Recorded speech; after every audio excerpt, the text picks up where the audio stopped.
Good morning. Welcome to reInvent.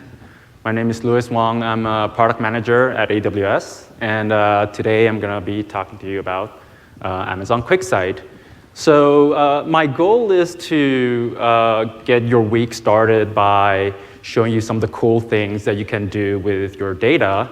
And over the course of the week, through the various sessions, workshops, and announcement, you'll learn how to put all these things together to make your data more useful. I'm also joined by Randy Carnival, who is a director at Transfix on data science, and he's going to be sharing with you, their journey with QuickSight, as well as how they're using QuickSight to run their business today. So let's get started. I'm sure you have heard of this many, many times. Data is generated everywhere. You have data coming from mobile devices, IoT devices, ads, marketing campaigns, website click streams, HR, finance, and so on and so forth, right? We also see a lot of customers moving data from on-premise onto AWS and also exporting their data from third-party applications onto the AWS platform. Now, you think about what you all are doing today. All of you probably have data on S3. You probably do ETL on the data, store it in some data warehouse, and then create awesome dashboards that you share with your business stakeholders to make faster business decisions out of the data, right? The truth is, though, that most of the data is unavailable for analysis. So most of the data is never looked at, which is pretty crazy because you guys are paying to generate the data, to process the data, and then to store the data on AWS, right? And you might be wondering, why that is the case. Well, I'm sorry. A lot of time what I hear from customers are a couple of things, right? First of all, it is just really, really difficult and takes a lot of effort to make the data useful. You need to stand up a whole BI infrastructure. You need to process the data. You need to scale, right, your infrastructure as the data volume and your users grow. And the entire process to set this up can typically take weeks or even months, right, just to even get started. And then what you need to do is you need to be able to easily connect to data. So you guys probably have a lot of data on S3, RDS, various engines of RDS, Redshift, right, and so on and so forth. And you probably also have data that are really, really secured in Amazon VPC, right, that does not have any public endpoints, right? And you need a solution to be able to connect to all of those things. And then thirdly, you need to be able to easily distribute that data and make that data accessible to all of your users. You need to be able to integrate with your company's authentication mechanisms, right? You need to be able to scale and make it easy for you to share dashboard with your users. And finally, it is really expensive today, right? It is expensive in the sense that there's a lot of capable tools out there to make use of data, but most of them, cost in the north of thousands of dollars per user per year. And it is just not scalable and economical, whether you are a startup, a small team, or even a large enterprise. So that's why we built QuickSight. QuickSight is a cloud-native BI solution built on AWS. And the word BI is typically very overloaded, right? It can mean different things, and different tools does different things. To sort of help you guys understand what QuickSight is and isn't, it is useful to sort of take a step back and look at broader AWS data analytics services that AWS offers. So AWS provides a very broad and deep portfolio of cloud services to help customers store, process, and understand their data. We offer things like, for example, data migration service, Snowball, Snowmobile, Kinesis to move data from anywhere in the world into AWS. We have S3, Glacier, Glue that makes it really, really easy, reliable, secure, and affordable to build your data lake on top of AWS. We have various flavors of relational databases or non-relational databases like Aurora, RDS, Dynamo, Elasticache that can fulfill various different types of workload requirements. We have various analytics services like Redshift, EMR, Athena, to help you process and query your data. And the way I see it is QuickSight sort of is this layer above all of those services that allows you to easily access the data on AWS to allow you to understand, build visualizations, dashboard, and then share it broadly. So our strategy from the beginning has always been to focus on our customers and work backwards. And QuickSight is still a very young product. And that strategy has worked particularly well for us because most of our roadmap has been shaped by customers that have been using QuickSight. For example, we hear that customers want to be able to empower everyone in the organization with analytics. They want to be able to easily connect to the data that they have. They want to be able to make timely, data-driven decisions. They want to, most importantly, break free from maintaining really, really costly infrastructure. So our roadmap and strategy has then been focused on these 4 things. Making QuickSight really scalable, reliable, and secure, right? So that you can depend on QuickSight for your data, and then really make it very easy to be able to share and collaborate on that data.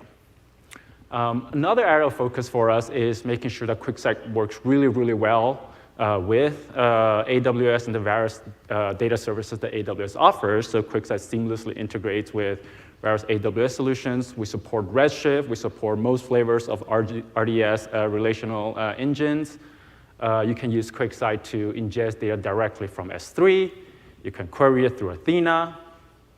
But we don't just stop there, right? A lot of our customers also have data on-premise. And it has been a challenge to enable a cloud-based solutions to query data that sits on-premise because there are firewalls, security rules, and so on and so forth. So QuickSight, with the announcement of private VPC access last week, now enables customers to be able to easily connect to their databases that sits within the VPC. There's no public endpoint, or connect to your on-premise data without having to punching a hole in your firewall through Direct Connect. And the third part is, for QuickSight, one of our most important goals is to make it really fast and interactive for customers to be able to visualize and analyze their data. So to do that, we have this engine that we've built for QuickSight called Spy, and I'm going to talk a little bit about that later on as well, to enable really fast interactive experiences. And finally, QuickSight is delivered as a SaaS application. It's fully managed. There is no server that you need to, or instances that you need to provision, no server software that you need to install, no client application that you need to deploy. Everything is handled by QuickSight. So in the last year since we've launched general availability, we have been very, very, very focused on iterating quickly and meeting our customers' needs. So to date, we have launched more than 40 features, and by the end of the year, I think we're going to have like 46 or so.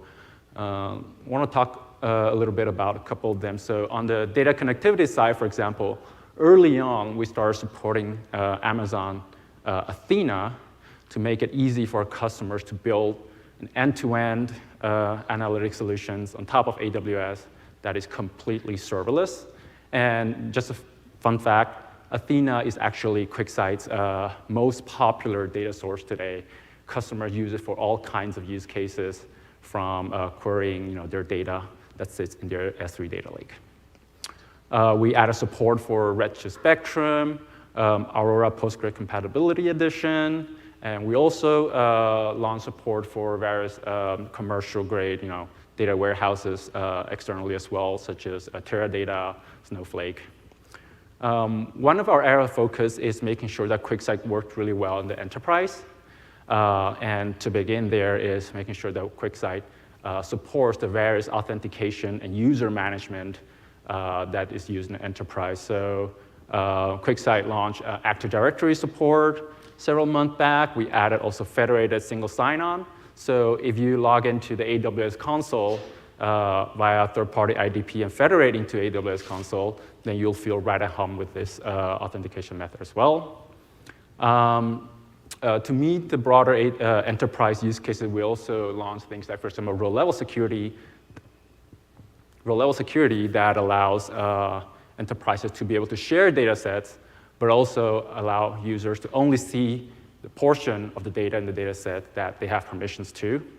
On the visualization and analytics side, we launched several new visualization types, such as KPI, combo chart, most recently geospatial visualization, tabular reports, and various analytical capabilities like aggregate calculations, different filtering mechanisms to enable more sophisticated analytics. And in the last year, we have tens of thousands of customers using QuickSight today. A large number of those customers are using QuickSight to replace their one-off queries, to replace their static reports, their Excel spreadsheet-based reporting that they're using today. And it's not just external customers. This includes also various teams within Amazon and AWS using QuickSight to power their business. So before I go more deeply into QuickSight, who in the audience have tried out QuickSight before? Raise your hand. Cool. All right, so I promise I'll not have a lot of slides for this, but I do want to sort of like introduce some basic concept for those who are not familiar. So within QuickSight, there's like these 4 basic concept or entities that you need to be familiar with. One is data sources. So these are things that QuickSight can connect to, right? You can connect to RDS, you can connect to Redshift, Athena. You can bring data directly into from S3 into QuickSight. Business users can upload CSV, Excel spreadsheets. You can connect to Salesforce, and so on. And once you connect QuickSight to a data source, what you can do is create what we call a data set. Now, data set can be either materialized or non-materialized. If it is non-materialized, think of it like as a view, a projection of your data source. All the visualizations, analysis that you then do on QuickSight gets converted into a SQL statement that gets issued to your source, right? But what you can also do, and is what we're seeing a lot of our customers do, is create materialized data sets within QuickSight that is behind the scenes powered by Spies. And effectively what that is we extract the data from your source, put it into our Spies engine, and then you can set up like schedule refreshes to make sure that your data is always up to date. And that really enables a really fast and interactive dashboarding and ad hoc exploration experience.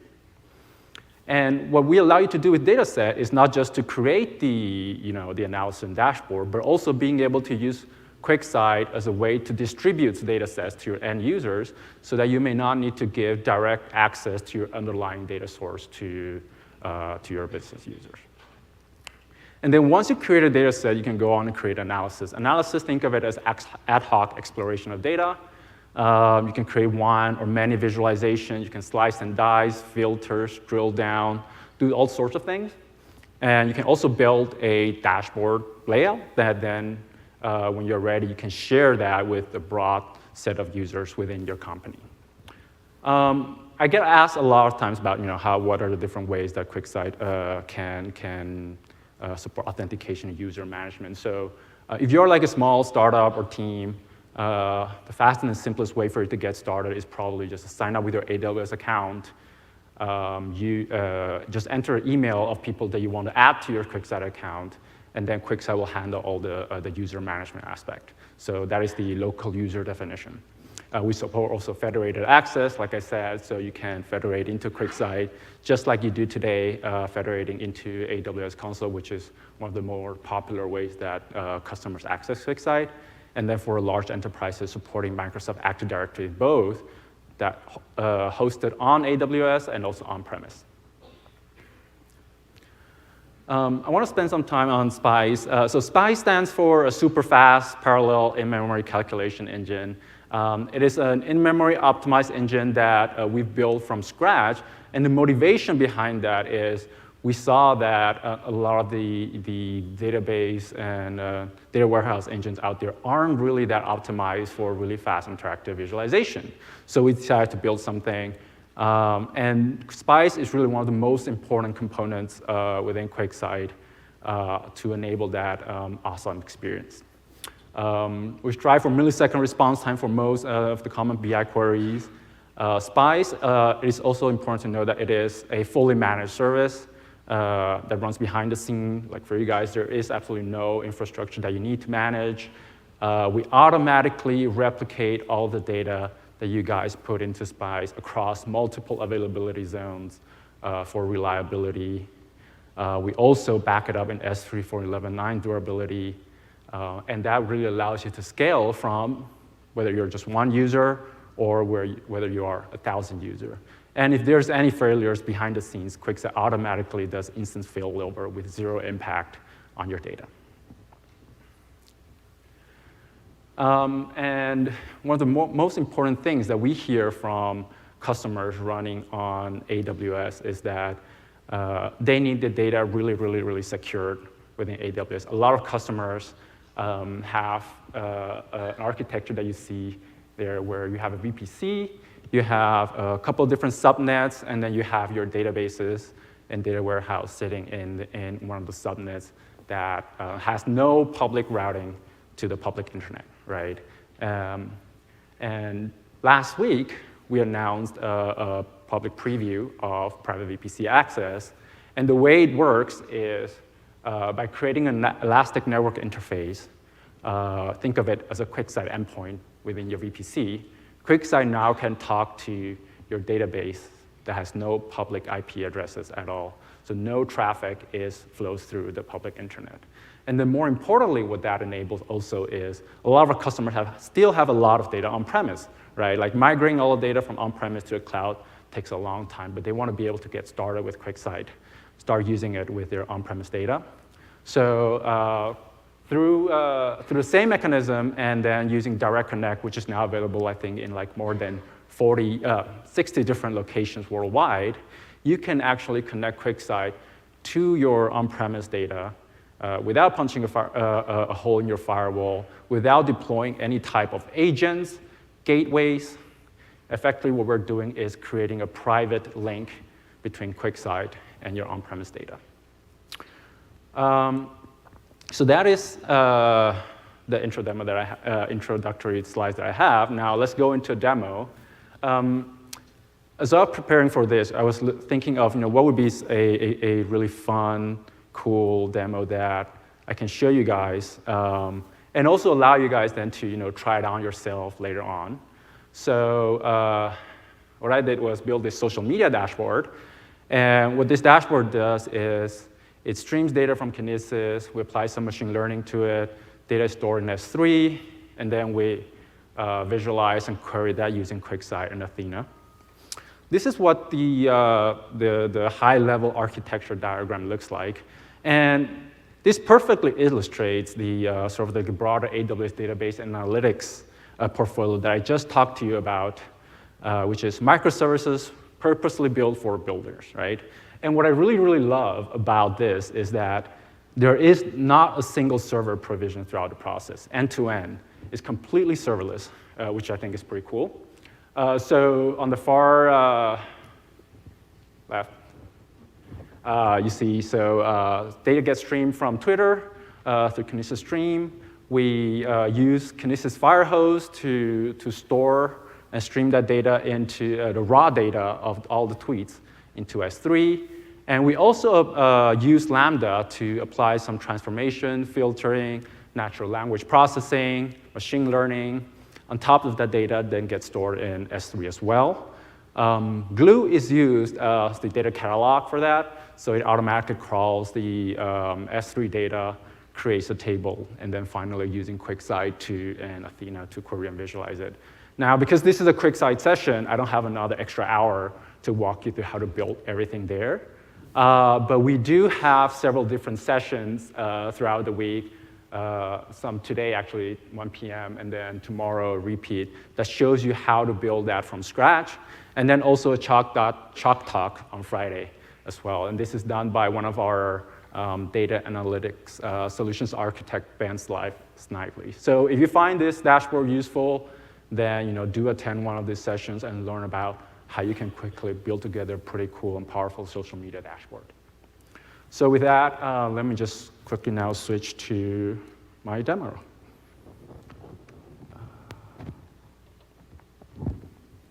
Oops. there we go. So for those of you who are not familiar, this is the QuickSight interface. When you log in, you can access all of your analysis from the home page. Each of these are thumbnails of what is included in the analysis. You can access all of your dashboards as well. So for this particular demo, I'm going to create a new analysis from scratch. And then I'm going to create a new data set as well.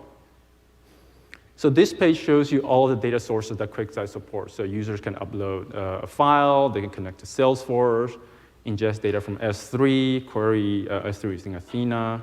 We support RDS, Redshift, and various flavors of relational database engines, whether it is sitting on AWS or on-premise. So for this demo, I'm going to connect to Athena to query data on S3. But before I do that, I just want to quickly switch to the Athena console. So who knows what Athena is, who has tried Athena before? Oh, not a lot of people. So if you're not familiar with Athena, I definitely suggest you to learn more about it. Like, it is a really, really cool way to sort of access your raw data that sits in S3, where it is your application logs, server logs, or even log files that AWS generate. We have lots of customers using QuickSight, for example, and Athena to query data. For example, the cost and usage reports that AWS generates and puts to your S3 buckets. You can easily, with a few clicks, set up a dashboard that visualizes your AWS spending, or your ELB logs, or CloudFront logs, and so on and so forth. So this is the Athena console, and within this database, I have a couple different tables here that I have previously defined. So you see that there's a couple of tables, tweets, entities, which is, we did some entity extraction on the tweets to identify things like companies, hot topics, phrases, and so on. Sentiment analysis, where something is positive, negative, mixed, and then these are the raw tweets here. So just to give you a quick example, like you do a quick preview. Oops. Let me quickly refresh that.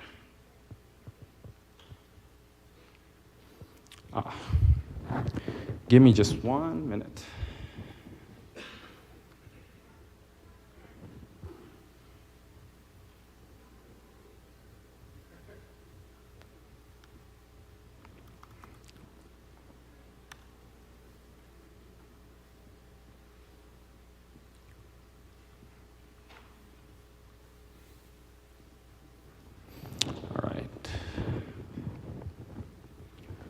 So you can do a quick run of a query on your data on S3 now. Like, all data is not extracted or exported anywhere. It just sits on S3. In this particular case, these tweets are stored as JSONs on S3. There are more optimized ways in which you can do this, for example, by using Parquet, which is a columnar format, and then partitioning it so that whenever you do queries, it only scans a subset of the data for better performance. So if I click on Run, this query will take a few seconds, and then it'll give you a quick preview of what's included in this table. So things like, for example, the actual tweet text, right? The tweet ID. You have some, location data, and so on. So now switching back to QuickSight, I'm going to use the Athena Connector. And so one of the nice things about QuickSight is that if you have your data on AWS, it makes it really easy to access that data with QuickSight. Here, I'm going to create a data source called Twitter social media demo. Just going to check that I'm able to connect to Athena and S3. Great. Now I'm going to create the data source. So now you can select your database, and I'm going to select the database where the tweet tables are in. So these are the tweet tables that I just showed you in the Athena table. I can select one of them, and then from there I can either just go and directly visualize it, or I can do some data prep. So let's try some data prep. I want to show you what are some of the things that you can do within QuickSight today. So this is the data prep view. It allows you to do like lightweight transformation, joining, filters, calculated fields on your data. It automatically generates a preview, so you know what's in your table. And from there on, I can do things like, for example, using the UI, just drag and drop to create a join. So in this case, what I want to do is just select entities. I'm going to define the join relationship here to join by the tweet ID. I can do like that. I can select another table, this one, and I'll do the same.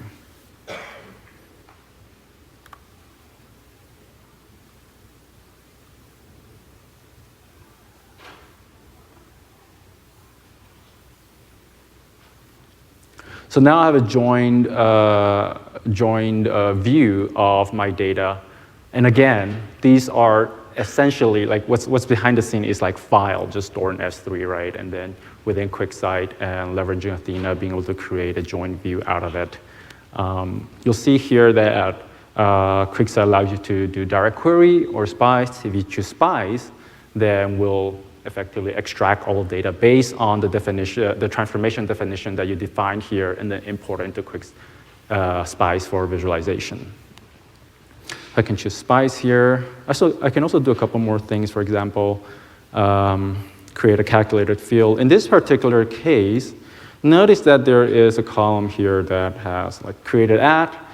It was identified as a string just because of the format, the date format, but I can change that as well from string to date.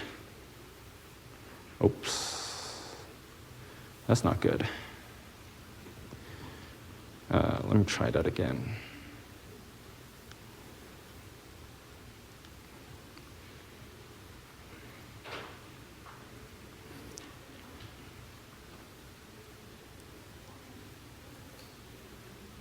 So just to make the point, I'm not going to go through all the join UI again. Okay, so I'm going to change this to a date.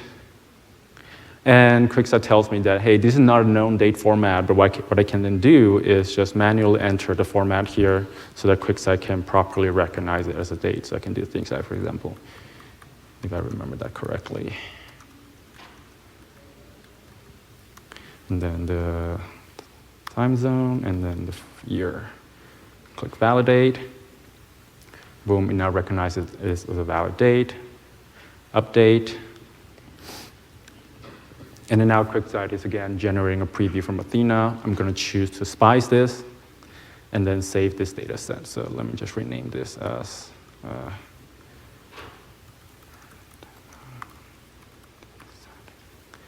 and save. So once I save this, behind the scenes, what QuickSight is going to be doing is querying the data on S3 and then extracting it and putting it into Spice. So you see that the data set is created out here as QuickSight demo. I can click on that, and you'll see that it is refreshing, importing the data. It may take roughly 10-15 minutes for it to import, so we're not going to wait that long. I'm just going to close this. The other thing I want to show you is doing the same thing, but now a lot of our customers are very familiar with SQL. They like to use SQL because it's really powerful and flexible. So within QuickSight, you can also use custom SQL within the data prep view. So here I have let me switch to table view, and then I can switch to custom SQL tool. And you can just copy and paste a SQL statement there, and then name this. This is basically very similar to what I just did via the UI, joining across multiple tables in Athena and Glue, and also flattening out some fields in the JSON, for example, like the geo coordinates. And then you can do finish, and then save this data set as well. So you see there's another one. So I'm just going to take one that I've already created here, which is this one. So It was refreshed 5 minutes ago. And using this data set, let's create a new analysis. So this is the main UI of QuickSight. This is the canvas where the visualizations are created. On the left here, you have all the fields that are available in the data set, the view that you have created, and on the bottom, the different types of visualization types that we support. So I'm going to run through a couple different examples where you can do QuickSight really quickly. So keep up with me here. First of all, let's create a map. Let's see where are all the tweets coming from. So you can click on the geospatial visualization here. Notice that I have the lat long coordinates for each of the tweets. I can just drag onto the geospatial data well. And then there you go. Now I have a visualization, a map of where those tweets are coming from. What I can also do is drag the ID here. I'm going to switch that to count. Actually, better count distinct to look at all the unique tweets, right, that are coming. And in this particular Twitter stream, we filter it just for AWS-related topics, so it's not all the tweets that are going on right now. You can add new visualizations as well, so I can add another visualization. And then for this one, let's look at how many tweets about AWS are generated every hour. So I can choose the line chart, plot the created date. So this is by default aggregated at the day granularity. I can change this from day to hour. And then similarly, let me use count distinct here. So now you have a number of tweets happening every hour. I can expand this little thing on the bottom, and you can see all the tweets going back since November 10th. So wow, right? Like this are tweets happening just a few hours ago. So there's really a lot of things going on in the Twitter sphere about AWS right now. And then let's look at something more interesting. So what we did was we applied some natural language processing to the tweets as they were ingested into QuickSight. So we did some sentiment analysis on it, and you can also visualize that. So from there, I can click on the time. Let's do sentiment. My bad. Oh no. Again, sentiment, and then the ID here, count distinct. So you see, so we're breaking it down by mixed, negative, neutral, positive. Most tweets looks like it's neutral, probably because there's a lot of like bots and retweets out there. So what you can do is just filter it out. And what that does is create a filter that excludes neutral. So you'll see that these are the sentiments. Again, let me change that from day to hour. And then you can like color this as well. Like for example, for positive, let's change that from orange to green. For the negative, maybe red. And then for the, let's see. For the mixed one, let's change that to orange. So there you have it, a breakdown of the tweets based on whether it is positive, mixed, or negative. And then I can also do things like entity extraction. So add another visual. I can look at, we did some natural language processing on it, and what it does, it extracts like known entities within a tweet. So you can look at things like, for example, if I were to plot this like on a bar chart, and then I'm going to choose entity.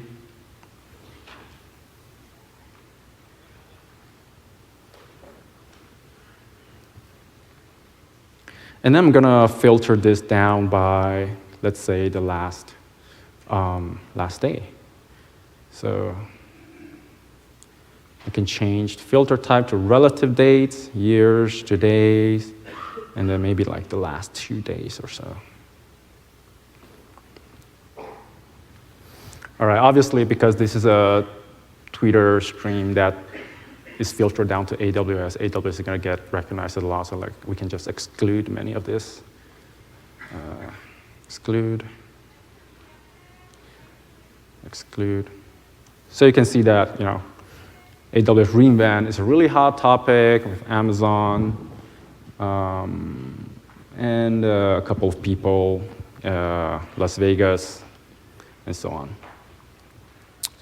And then finally, we also released, due to popular demand, this tabular report. So QuickSight already has pivot tables that allows you to pivot it, your data in different ways. But a lot of customers actually told us that they just want flat tables so that they can really look at their tabular data. And that's what we announced as well last week.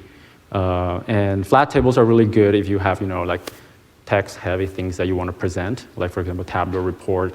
So you can click on the table visualization, and then from there on, it's really easy. All you do is just click on the fields that you want, and then it will pop up on the table. So for example, I can do the type of tweet, of entity that we identified.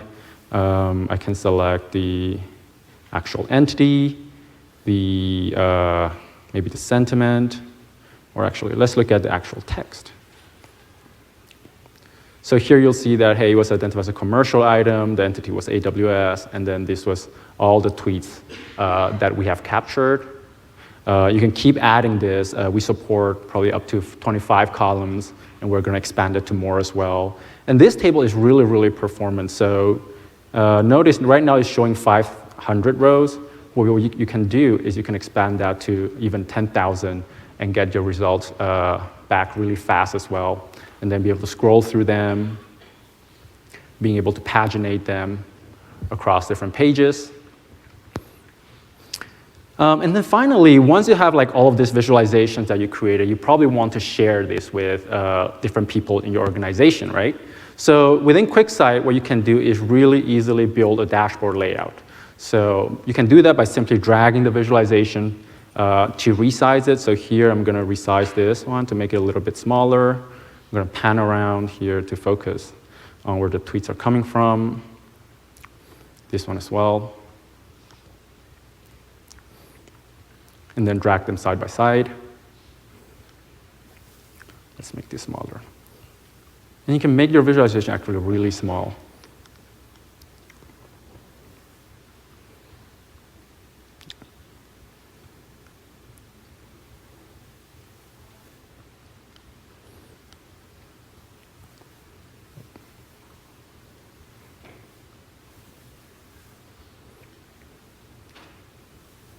And then finally, let me put this just beside the other ones. So now you have a dashboard of what's going on Twitter. This could be, your company's Twitter dashboard. You can then add, for example, a title here. Let's call this AWS Social Media Dashboard. And then you want to share this. And you can share this very easily by clicking on the share button on the top. Now, there are two options here. You can share this as an analysis, where when you share an analysis, you actually can collaborate with other people, and the people that you share with can edit this along with you. And then you can also share this as a dashboard. So let's create a dashboard here.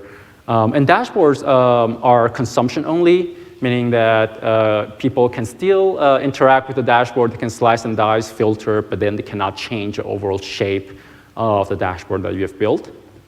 So let's name this AWS dashboard. I'm going to create it. And then now I can invite users to be able to access this just by typing their email. So I can type my own. I believe I have one account. And then you can add more people that you want to share it with as well. And then click Share. So this is a dashboard view. It's basically a trimmed-down version of analysis view that you saw. But all of these visualizations are still interactive. You can hover over the different data points. You can access all the filters that were created. For example, this one. Let's see. This one, for example, has several filters that I've created before. You can access them, change them, slice and dice, and so on. So with QuickSight, what I've just showed you is using QuickSight and leveraging Athena to query your data that it's sitting on S3 and doing all of it end-to-end without provisioning any servers and in just a few minutes. So now, after the demo, I would like to introduce Randy to talk about his experience with QuickSight and share what they have done using QuickSight.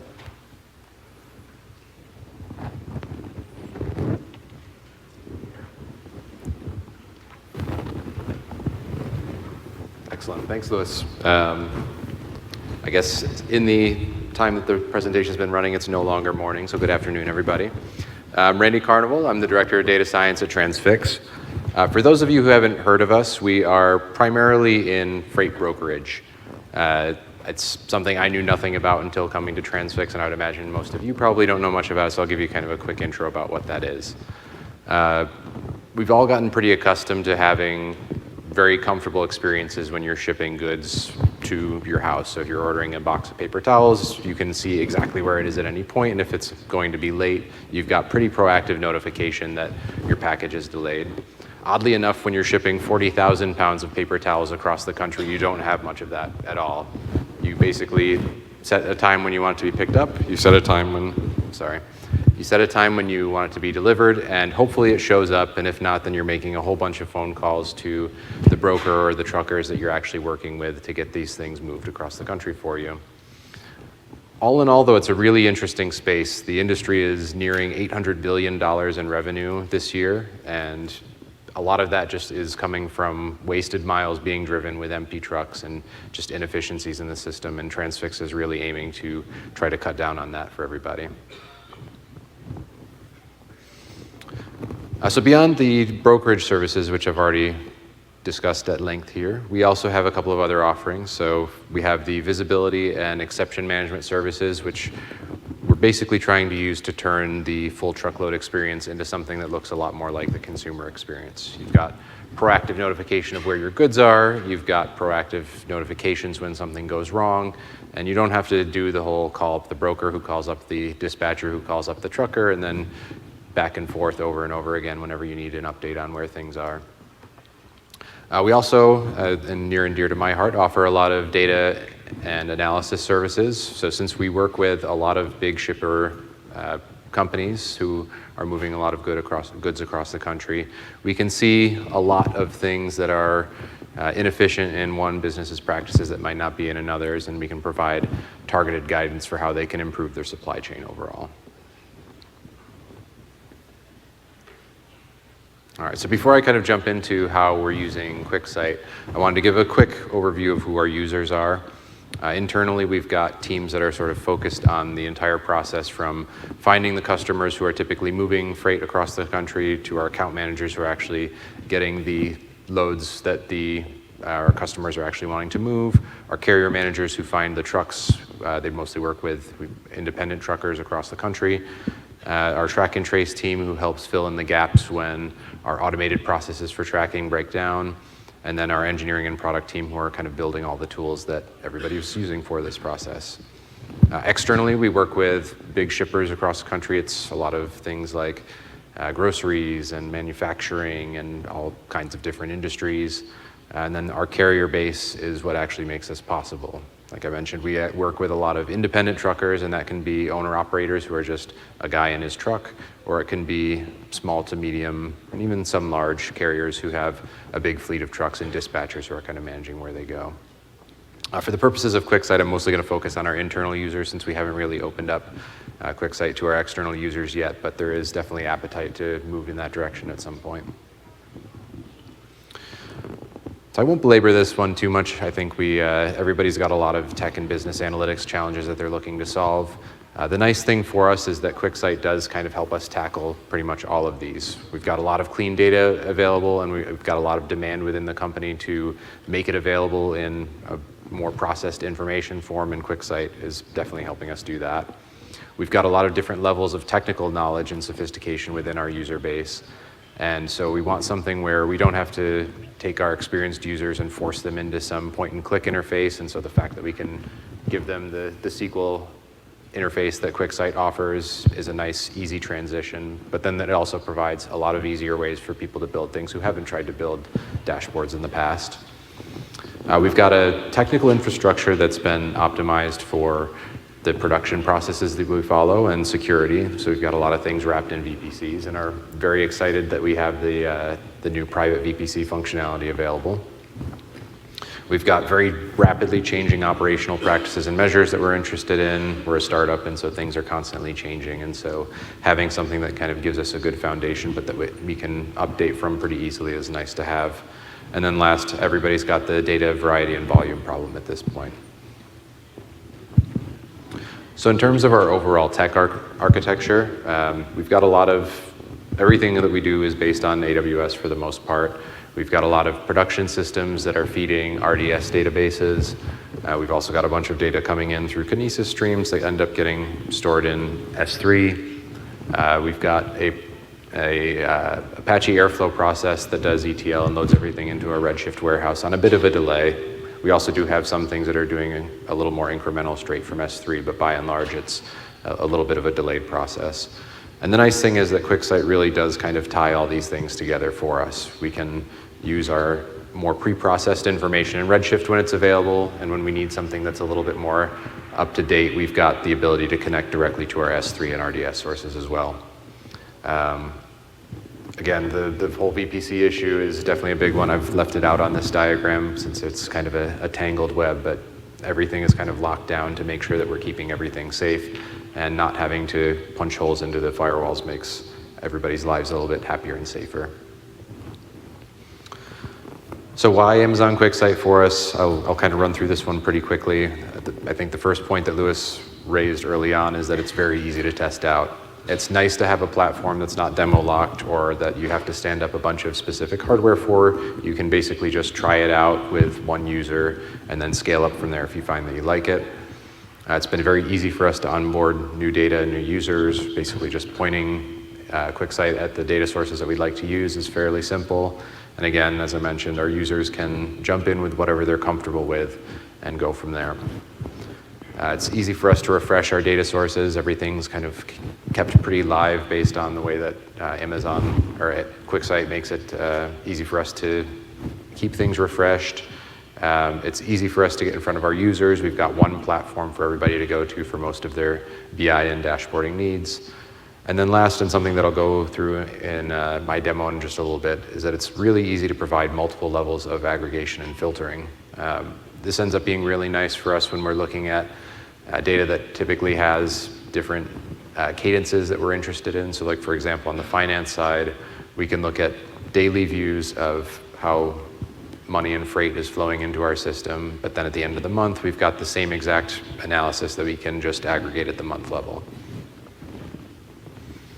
And so with that, I'll actually jump into one of the dashboards that we're using. All right. So I've actually cobbled together this one from a couple of different dashboards that we use oops, where did that go?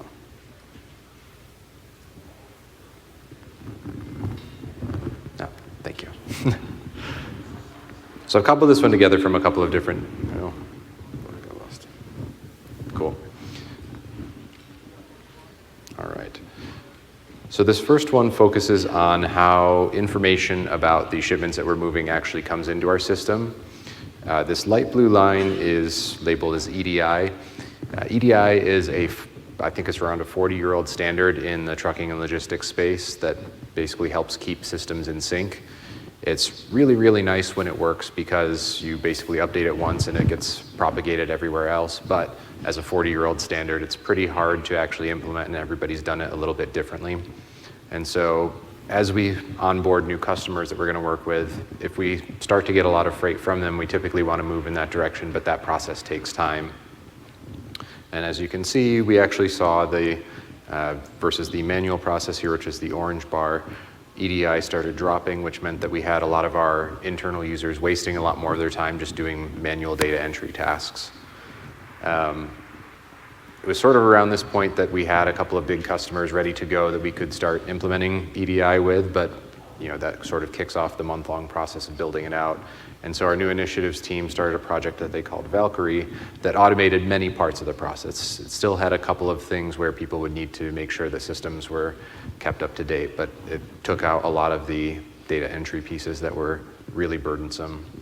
And so as you can see here, we had a pretty quick ramp up over the coming weeks where Valkyrie was taking a bunch of work off of our account managers' plates, and then sort of mid-September, we went live with a couple of new EDI implementations.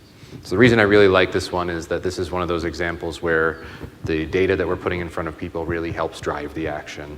From this, it's very obvious to see that our manual work is going up, and that really needs to drive the decision to invest more resources into implementing a couple of new EDI setups. The other visualization that I wanted to show you guys is using the new mapping tool, which we're pretty excited about as a company that's dealing with a lot of location data. This is basically showing where our pickup locations were across the country with a couple of large dots at facilities that we've worked with pretty often. It's pretty nice to see, and our work, even just with this, ends up being pretty useful so that we can kind of see where in the country our efforts have been focused. But part of what we need to do as a company is actually develop carrier capacity in the areas where we've got a lot of freight.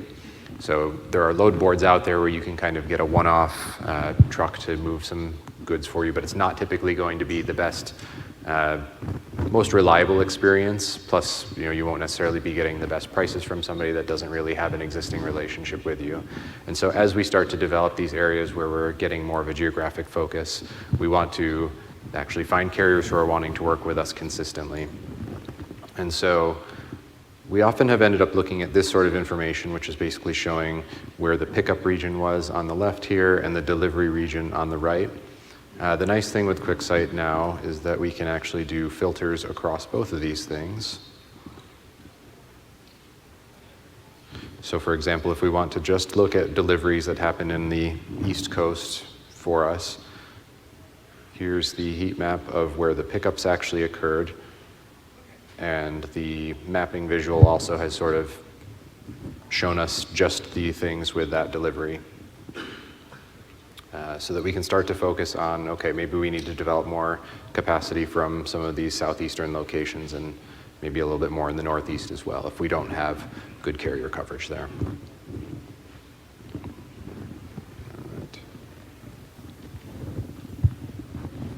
So with that, I will turn it back over to Louis. Thank you, Randy.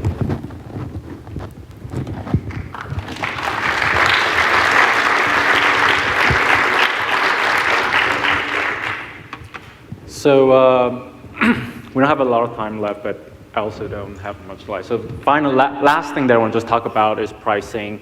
So if you have an AWS account today, you can actually sign up for QuickSight and start using it for free. Our free tier, we offer 1 user, 1 gigabyte of Spice capacity to help you get started really easily. And we also offer a 2-month free trial, so you can invite up to 5 users and sort of try out QuickSight as a group or as a team for the first 2 months. And then QuickSight offers standard Enterprise Edition, with the Enterprise Edition primarily offering additional things like, for example, AD connectivity, role-level security, audit logging, and a couple of other enterprise-specific functionalities.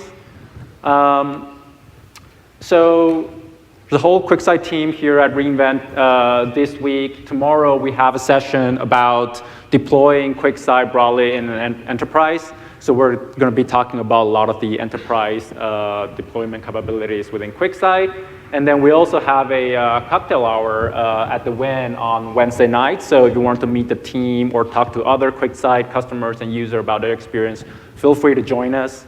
It's at La Cave Wednesday at 6:30 p.m. So with that, unfortunately, I didn't leave much time for Q&A, but I'll be around. If you have any questions, just feel free to walk up, and happy to answer any questions. Thank you very much.